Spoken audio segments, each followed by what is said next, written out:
All right, everyone, welcome back. In today's video, we'll cover an emergency medicine shelf review. So we'll format this similarly to our previous reviews. We'll start with some practice questions, review some of the concepts that lead you to the correct answers. We'll do a differential diagnosis section, which is particularly useful for emergency medicine. And then we'll finish with some rapid review. So we'll go ahead and get started. Here's the first question. A 71-year-old male presents to the ED 2 hours after developing persistent crushing substernal chest pain. He reports radiation of the pain to his left arm. His past medical history includes type 2 diabetes and hypertension. Vital signs include a pulse of 95, blood pressure of 175/90, and respirations of 16 per minute. On physical exam, no significant findings are noted other than chest pain not reproducible with palpation. EKG reveals nonspecific T-wave changes. Which of the following is the best next step in management? We have A, obtain serum troponin levels, B, chest x-ray, C, obtain CT angiography of the chest, D, outpatient follow-up, or E, emergency surgery. I'll give you a second here to work through this.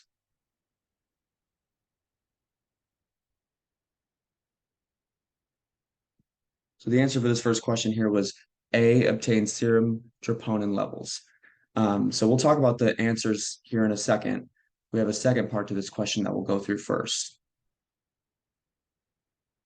So we have the same patient, 71-year-old male, 2 hour history of this chest pain, the same vitals, same EKG findings, and now we've obtained the serum troponin in the first question.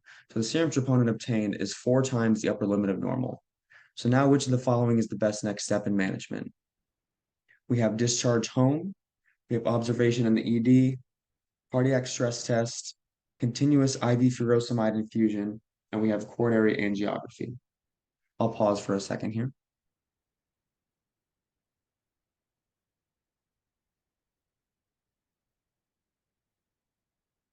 Okay, so the answer for this one was coronary angiography. So we'll touch briefly on the first two answers here. So this is the classic presentation of cardiac related chest pain. We don't necessarily know what it is, but you always have to be concerned for MI and ACS. And so in the first question, you need to get the troponin levels for reasons we'll describe on the next slide here. And then once you have determined the troponin levels, you know that there's evidence of cardiac chest pain and cardiac injury. And so you need to visualize the arteries to see if there's an occlusion in the arteries. That's what the coronary angiography will do. Let's touch on a very important scoring system in the emergency department, the heart score. So the easiest way to think of this is the heart score is similarly scored as the APGAR in that each letter stands for something and each score is from 0 to 2 and they can add up to 10. So the H is for history. And so we'll just compare this chart with what we saw in the previous example. So we would call that history highly suspicious. So substernal chest pain, it's crushing, it's radiating, it's just very classic for an MI. So we'd call that a 2. The EKG was more like a non-specific pattern in the last one as opposed to a very true ST depression. So we'll call that a 1. The age, it was a 71-year-old, so we'd say that's 2.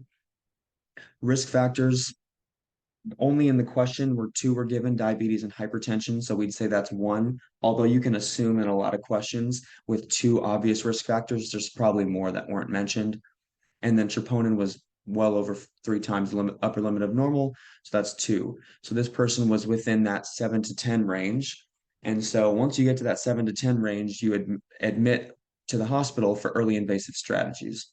So the answer being coronary angiography, you can visualize if there's any arterial occlusion, and then you could potentially proceed with percutaneous coronary intervention if needed. So we saw the option in the last question for observation, and that could be right. Observation could be the correct answer if the score was more in this 4 to 6 range. But there was a hint in the last question. You typically don't observe in the ED beyond just the initial workup.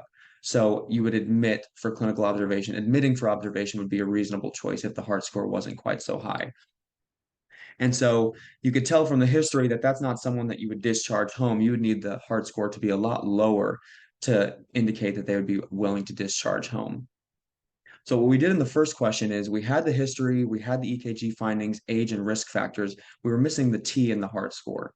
So we filled out the troponin, found out where it was relative to normal. It's more important to know that than relatively the number itself because everybody's troponin lab is obtained differently.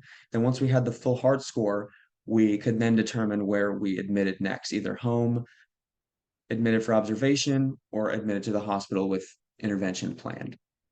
So this is a useful score if you're looking at cardiac chest pain and where to go in terms of management. Move on to the next question. A 17-year-old male presents to the ED after a right ankle injury during a basketball game. He reports no significant past medical history. Vital signs include a blood pressure of 120/68, heart rate of 92, respirations of 12. Physical exams remarkable for pain, limited range of motion, and edema all of the right ankle. There's significant tenderness to palpation at the lateral malleolus, but arterial pulses are intact. The patient is unable to independently transfer in the ED due to intolerance of weight bearing secondary to pain. Which of the following is the best next step in management for this patient? A, we have complete bed rest for 24 hours. B, rest and elevation of the affected extremity. C, we have ankle x-ray films. D, we have open reduction and internal fixation. And E, we have restriction of ankle mobility with a soft ankle brace. So I'll pause here.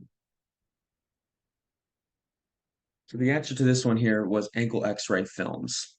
So what's bolded here are the important pertinent things to be looking out for, which we'll talk about here shortly. So pain, the significant tenderness of palpation at the lateral malleolus, and then intolerance of weight bearing. These are all important things to keep in mind when you're determining what you would do for a patient with an ankle injury. So bed rest and the soft ankle brace. Typically, bed rest isn't the correct answer on these types of questions. Restriction of the mobility could be possible in the initial phase, but not before you figure out if there's any sort of fracture or bony injury. And then rest and elevation would be a reasonable choice, again, if you had ruled out bony injury or if you weren't very suspicious of a bone injury. And then D, open reduction internal fixation, you would need there to be some sort of displaced or significant fracture that you had noted before you pursued that. So let's talk about how you would determine if you'd pursue an x-ray or not. And the common way they like to test this is the Ottawa ankle rules.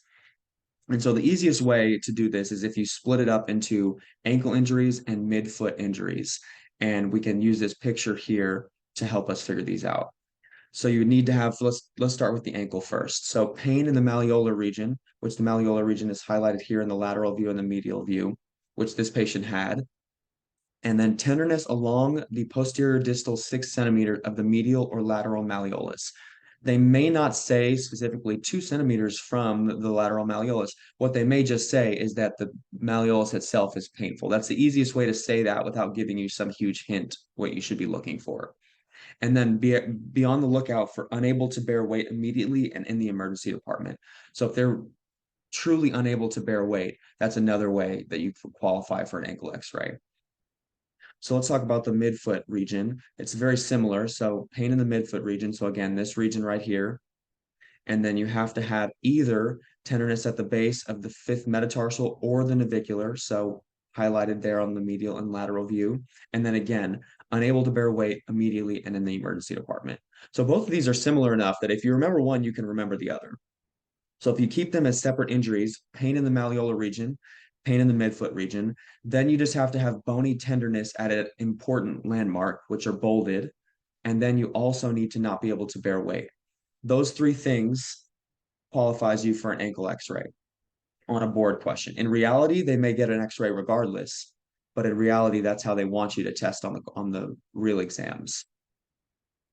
And while we're here, we'll talk about Salter-Harris fracture classification as well. So this wouldn't necessarily apply to this question, but it's another classification system they like to use. And oftentimes on emergency medicine questions, they really like classification systems, scoring systems, scales, etc. So I've color-coded it here. So Salter is the acronym, SALTER, and then the type of fracture goes down in concordance with these letters.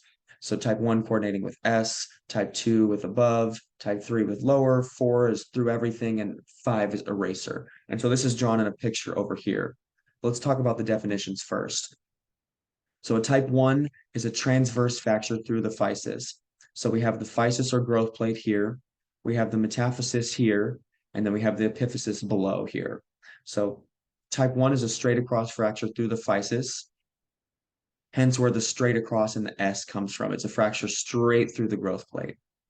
Type 2 is through the physis, the growth plate plus the metaphysis. So it's above. So if you look at the growth plate, it goes through here and then it goes above through the metaphysis. That would be a type 2 Salter-Harris fracture.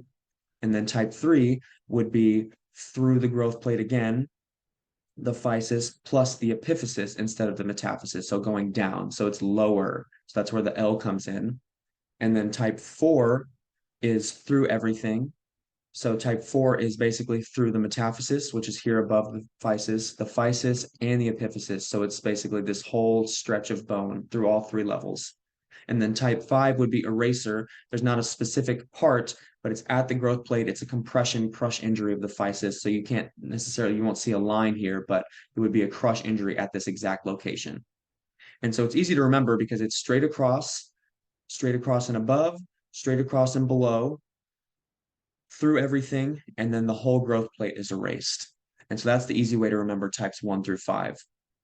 So just remember that mnemonic and it'll help you remember. But if you remember each anatomic portion of the bone as well, it'll help you keep these straight. But oftentimes they don't want you to stop there. They want you to be able to keep going. And so we'll talk about what management of these looks like and make more sense. So type 1 and 2, you typically follow the closed reduction and cast immobilization strategy. And why is that? So let's look at the type 1 anatomy. So type 1, you have a fracture straight through the growth plate, and type 2, you have a fracture straight through the growth plate and up through the metaphysis. So both of these, if you just picture this being the fracture line here, the bone, if you just held it in place with the cast, would stay in place, right? Because the two long bones are split into one big piece each, and they could be held together. But then let's talk about the type 3 and type 4. So type 3, where the lower is the lower, and then type 4 through everything, this little piece isn't large enough, and it often would separate from this bigger bone here. So if you try to do just a cast immobilization, you may lose this fragment that would be detached from the main true bone. And so typically with 3 and 4, you pursue an open reduction internal fixation, and that same follows the same principle that we follow regardless. On board exams, they typically only pick open reduction internal fixation if there's a displaced portion of the fracture. And both of these fractures tend to have this small piece that's displaced because of the size of it relative to the big bone. So that's an easy way to remember that type 1 and type 2, you cast and immobilize, and 3 and 4, you reduce and fixate. Type 5 is different because it's a crush injury, and because of the way it is located and it's not so overt, the management for these are based on the timing. So if it's a more of a chronic thing that hasn't been noted, or if it's just happened recently, but I highly doubt that they would test that specifically. Just be aware that they may just test that it's based on the timing of the fracture itself. So that's the easy way to remember each type of Salter-Harris, what it means anatomically, and why you would do the treatment that you pursue. Let's move on to some differential diagnoses. So these are pretty high yield for emergency medicine.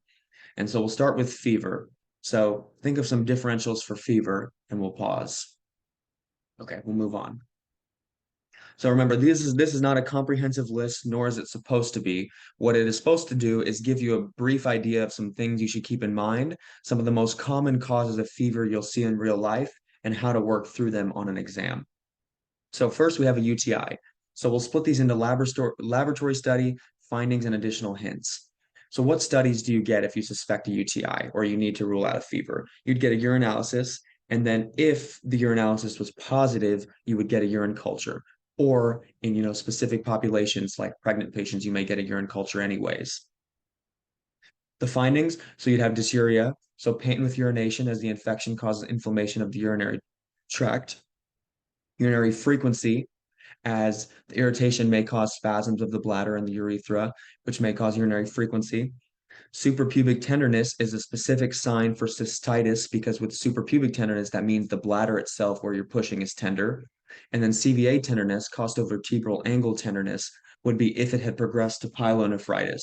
So if you suspect that it's systemic, Once it progresses to pyelo, there's CVA tenderness. Once you get to that point, you'll have widespread fevers. You may have more significant chills, and you have the potential for bacteremia and sepsis. So that becomes a more significant UTI. So additional hints to look for are recurrent symptoms, especially in children and the elderly, the female gender, just because of the shorter anatomic urethra, and then urinary incontinence. So in the elderly or children especially, who are already at risk for incontinence, giving an infection and inflammation to an already risky sort of patient will make them more likely to have incontinence. So what if you suspect pneumonia? So then you'd pursue a chest X-ray and maybe a chest CT, but definitely a chest X-ray. And what would you see? You would see either a lobar consolidation, you may see some patchy infiltrations if you suspect that there's some aspiration, or you may see some kind of widespread interstitial pattern, which may suggest an interstitial pneumonia. So findings are pretty obvious. Dyspnea, productive cough, especially if it's rust colored in a young person, or purulent sputum, crackles on exam, dullness to percussion. So remember, on the exam, with consolidation and pneumonia, there's fluid filling up in the lung space. So when you percuss, it'll be dull because fluid makes a more dull sound than the air that's normally in the lungs. You hear crackles, and you would hear potentially some agophony as well, versus a pleural effusion, which would be on the outside of the lung, would make dullness to percussion, but you would have decreased breath sounds. You would not have crackles, and you might have decreased agophony. So some additional hints to look out for: aspiration risk factors especially. So remember things like stroke history, dysphagia, patients being bedbound, having limited control of their oropharyngeal muscles, etc. Skin infection. So the laboratory study of choice here is a surgical tissue culture. So remember, if they're going debridement, that would be the way you determine what the organism is. Findings are local erythema, induration, pain. You may have some regional lymphadenopathy. Additional hints definitely are bedbound patients, because decubitus ulcers are definitely a subtle way they can test these. They won't be super obvious. It won't be a patient who cut themselves or something like that. And then don't trust the superficial cultures. So if someone swabbed this at the bedside, it's going to grow anything and everything that was on the skin, and that is not the source of the infection. That's just either skin flora, what was locally found. Spontaneous bacterial peritonitis, the laboratory study you pursue is paracentesis, and you send that fluid, peritoneal fluid, for analysis. So findings can be pretty subtle, but look for abdominal tenderness in a patient that may or may not have ascites. That could be a big hint. And then additional hints are if you know they have cirrhosis, if you're really unsure, it's subtle, the cultures and the studies have been normal, like the ones we talked about so far have been normal, and then if the temperature is really, really low grade. So if you think about it, all this excess body fluid in the acidic fluid tends to lower the temperature. So a fever in an SBP patient might actually be lower than a typical 100.4 like we usually look for. And then last year, look out for meningitis. The laboratory study you pursue is lumbar puncture with CSF analysis, as you're trying to find what organism is growing in the CSF. So remember, thunderclap headache with some nuchal rigidity, the Brodzinski and Kerdnig signs, where you basically stretch the meninges and causes pain. Those are all findings you find in meningitis. Additional hints include college students, military members, and questionable vaccine history. So remember, with each source of infection, there's a typical place they want you to grow or obtain a culture or obtain some sort of study to definitively determine the diagnosis. But you have to use your clinical examination skills on the test to say, what does this infection fit most with, if they want you to pick one of these tests over the other. And so some of the findings can be subtle, but most of these you should be able to get just knowing the body system and how it would present. The next differential we'll talk about is chest pain. So I'll pause here for you to think of some chest pain causes. Okay, we'll move on. So this is such a comprehensive topic. What we'll do is we'll split it into each system and differentiate based on features of each system. So we have cardiac here first. So this is the most important that they want you to look after. And so these things would be like an acute coronary syndrome, aortic dissection, or rarely like a pericarditis. Features is these tend to be worse with exertion. Why is that? Well, the cardiac cycle and the cardiac system requires excess blood with exertion. And if there's some sort of either vascular flow limitation, something like that, then exertion is going to cause pain in the cardiac situation. And the pain often radiates too, just via visceral innervation. So hence, like the previous question where we had an MI, the pain radiated to the left arm, it may radiate to the jaw. With a dissection, it may radiate to the back, etc. And so look for your cardiac specific findings, EKG changes. So ST depressions or elevations with an MI, PR depression or ST elevations with the pericarditis, so on and so forth. A widened mediastinum on a chest x-ray with an aortic dissection, or an enlarged cardiac silhouette with a pericarditis. Keep in mind the subtle findings and what is it telling you. And then we have the GI system. So there's an infinite list of causes, but the ones they want you to look out for are GERD, gastritis, ulcers, and perforated viscus, as well as achalasia. Features of the GI system causing chest pain are different. So it's worse at night, oftentimes when they're laying flat, right? As you lay flat, the esophagus does not have gravity pushing food and contents downwards. Things can reflux. So hence why GERD is worse at night. Peptic ulcer disease may be worse at night because there's not food in the system coating the ulcer, so on and so forth. And then definitely being related to meals. Anything in the GI system that's irritated, whether it's a gastritis, an ulcer, or reflux, is going to be worsened by meals almost always, unless it's a duodenal ulcer. A duodenal ulcer may cause the ulcer in nearby to secrete bicarb, which may improve with meals. But it's either way, it's related to meals. Whether or not it's better or worse depends on the pathology. So findings are relief with PPI. You can often do a 4-week or 8-week PPI trial. You may occasionally do a cold stool to see if there's blood in the stool that's not visible by just gross visualization. And then endoscopy is often confirmatory. So if you have patients that fail PPIs, patients with the red flag signs like blood in the stool, vomiting, peritoneal signs, etc., smoking history, you want to do an endoscopy often to be confirmatory.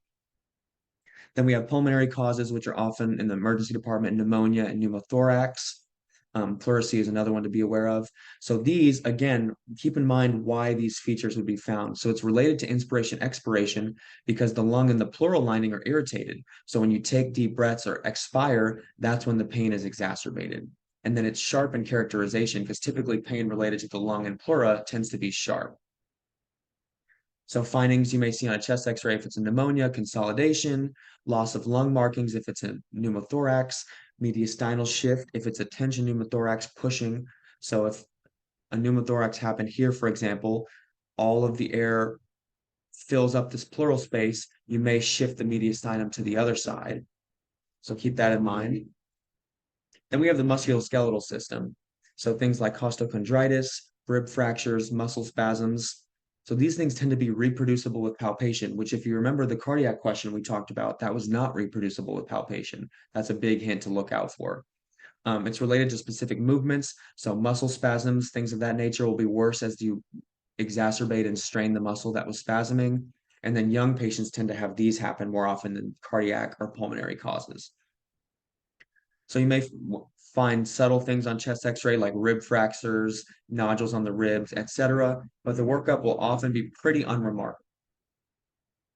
So keep these things in mind when you're evaluating on an emergency exam questions that are telling you to differentiate chest pain from various causes, because each system will present differently based on how the system is working itself. Okay, we'll talk about abdominal pain now. So think of differentials for abdominal pain, and we'll pause here briefly. Okay, we'll move on. So for abdominal pain, again, we split this into systems, but this time it's obviously characterized based on the abdominal anatomy. So the GI system, the gastrointestinal system, is the broadest differential you have to have. So you can split this into upper GI and lower GI. Upper GI would be some of the things we just talked about: GERD, gastritis, perforated viscus. Lower GI would be some things we hadn't talked about yet, because these wouldn't present as chest pain. So things like small bowel obstruction, ileus, constipation, diverticulitis, appendicitis, etc., things of the lower GI tract. So again, these things tend to be related to meals. The upper GI tends to be epigastric. The lower GI tends to be diffuse. And why is that? Because the bowels, if you see, tends to occupy much of the abdomen. And so the pain can kind of be diffuse and non-localizing. So that's another sign that you're looking at a lower GI pathology. But always look for specific features. So appendicitis, that right lower quadrant pain that progressed from periumbilical, for diverticulitis, because it's typically in the sigmoid, it's typically on the left side. SBO, look for somebody who's had surgery before, so on and so forth. Constipation, look for a patient who's taking opioids or severely dehydrated, and you'll be on the right track to getting those correct. Then we have hepatobiliary system, so things like hepatitis, biliary colic, cholecystitis, choledocholithiasis. So these are all mostly in the right upper quadrant, hence where the anatomy is.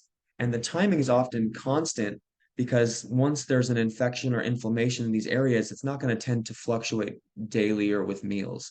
The only exception is biliary colic.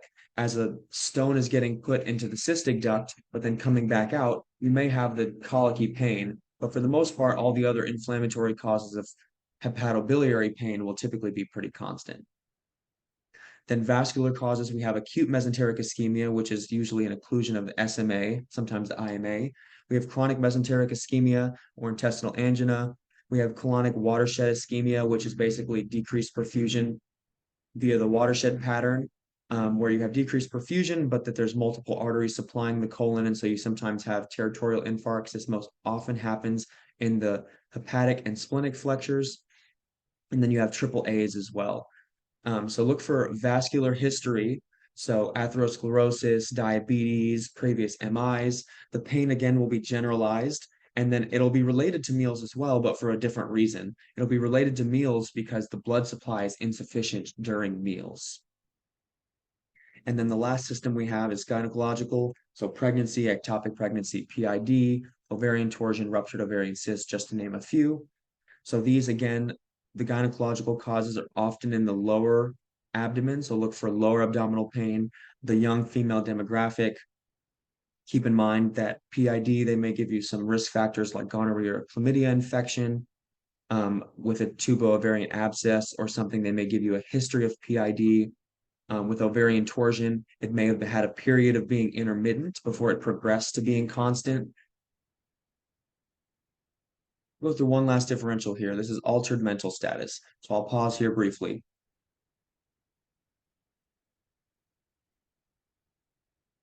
Okay, so for altered mental status, we have a few things here. Some of these we've seen before, so infections. Keep in mind that these things that we're testing are the altered mental status causes that wouldn't be typically a long-standing thing. These would be very acute for the most part. And again, this is not a comprehensive list.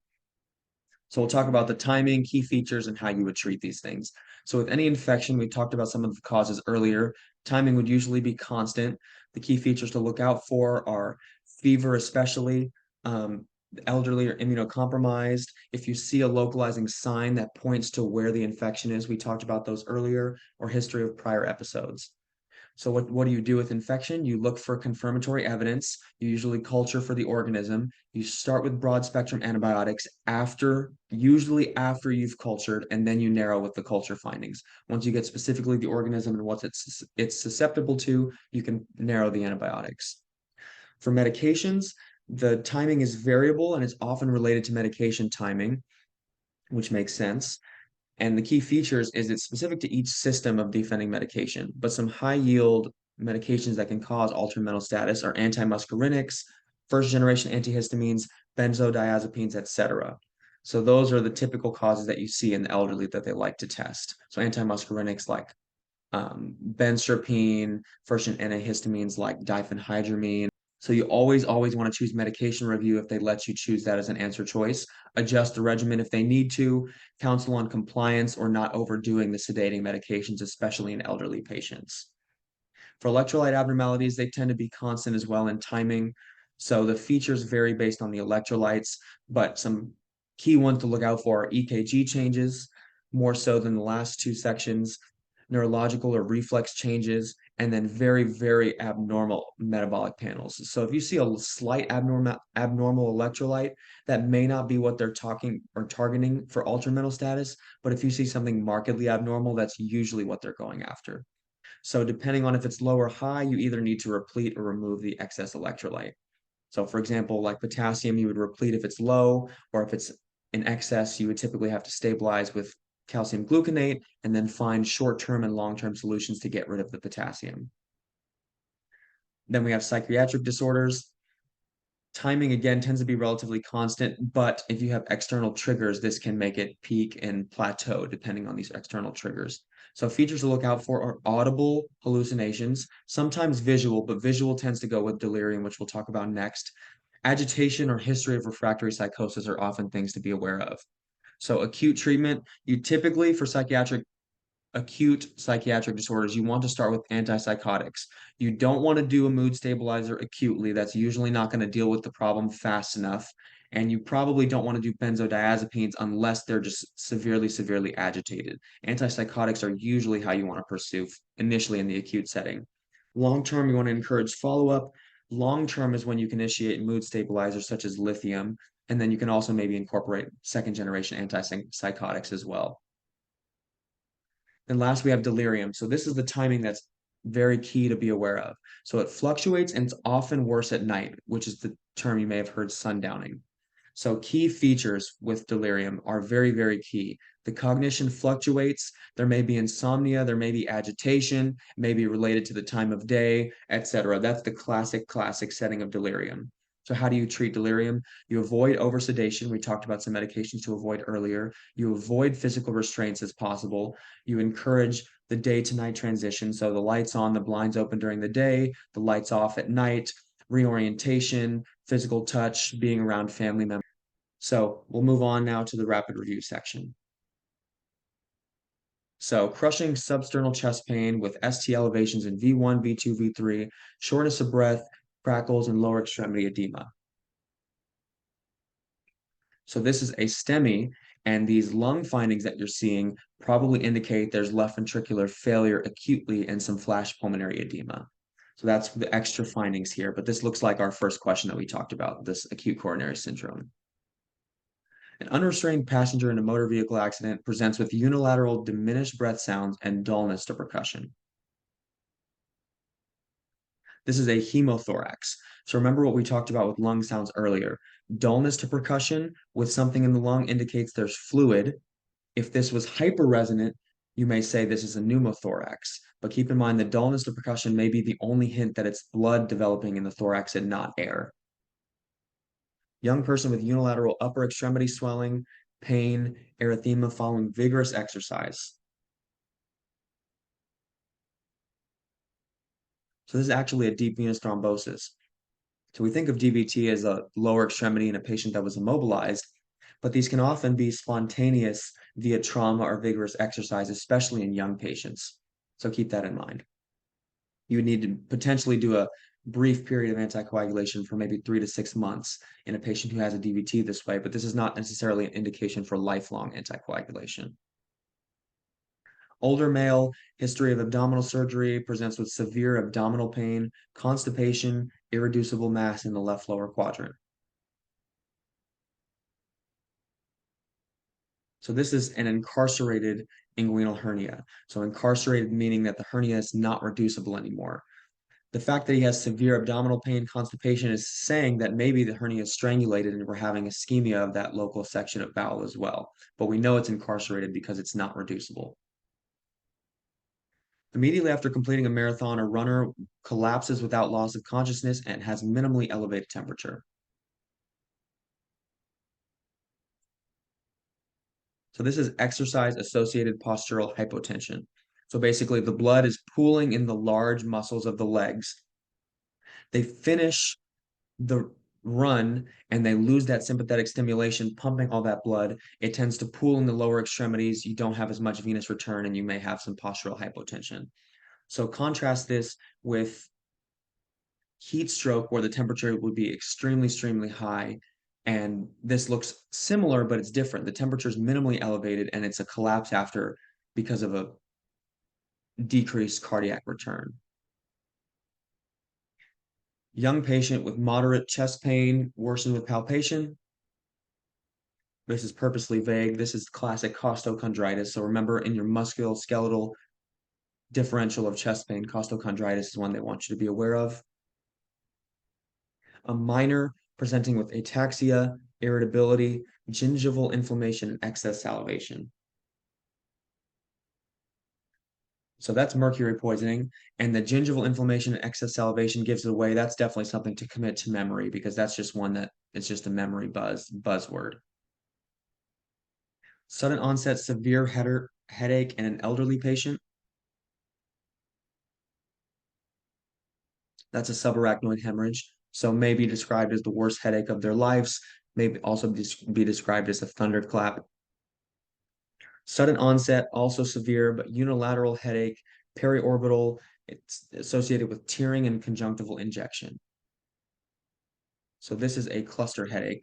And remember, the tearing, conjunctival injection, etc., are all from sympathetic stimulation in this form of a headache. So you can keep those findings straight. An elderly patient, extensive smoking history, fatigue, malaise, bilateral upper extremity edema, and headache that's worse with supine positioning. So the findings tell you that this is SVC syndrome, where the SVC is being compressed, causing venous return to both upper extremities. But what's the cause in an elderly patient with smoking history? It's a Pancoast tumor. So a tumor in the apical component of the lung compressing the SVC. Keep in mind that this same syndrome can occur with just the compression of the brachiocephalic vein, which may cause unilateral upper extremity edema as well. So keep in mind, it's a similar syndrome, but that would be a brachiocephalic compression instead of a true SVC compression, which would be more distal. Fall onto an outstretched hand, now with arm and adduction, internal rotation, and an X-ray with a widening of the glenohumeral joint space. This is a posterior shoulder dislocation. So remember, a scaphoid fracture is not the only cause of injury with a fall on an outstretched hand. You may have a scaphoid fracture. You may have a Colles dinner fork fracture of the wrist. You may have a condylar humerus fracture. You may also have a posterior shoulder dislocation. Just think of the motion as somebody's hand extends, all the things that could fracture or dislocate.